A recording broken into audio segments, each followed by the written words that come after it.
اللہ اکبر. اب بس یہی دیکھنا باقی رہ گیا تھا شاید کہ اب مدرسے میں بھی لوگوں کے ساتھ اسکیم ہو رہا ہے، فراڈ ہو رہا ہے. فراڈی لوگ اتنے چالاک ہو چکے ہیں کہ اب ان کی نظر مدارس پر ہے. مدرسہ جہاں پہ دینی تعلیم حاصل کی جاتی ہے، وہ جہاں پہ قوم کا پیسہ آتا ہے، اب فراڈی لوگوں کی وہ قوم کے پیسوں پہ بھی بری نظر ہے.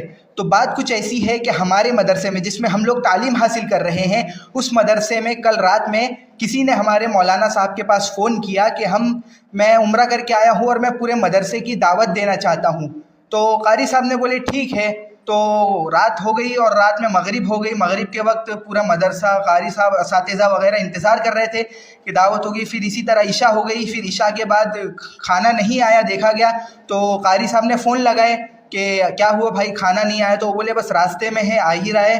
پھر اسی طرح سے 10 بج گئے رات کے، اور 10 بجے پھر قاری صاحب نے پھر فون لگایا. بولے کافی وقت ہو گیا، بچے اس وقت کھانا کھا لیتے ہیں لیکن آپ کا کھانا تو ابھی تک آیا نہیں، بچے انتظار کر رہے ہیں. تو انہوں نے کہا کہ جی قاری صاحب، وہ ہماری جو ٹیمپو ہے جس میں کھانا آ رہا تھا 80-90 بچوں کا، وہ ٹیمپو کا ٹائر پنچر ہو گیا ہے. تو ابھی جو کھانا رکھا گیا ہے وہ دوسری ٹیمپو میں ٹرانسفر کر کے لے کے آنا پڑے گا.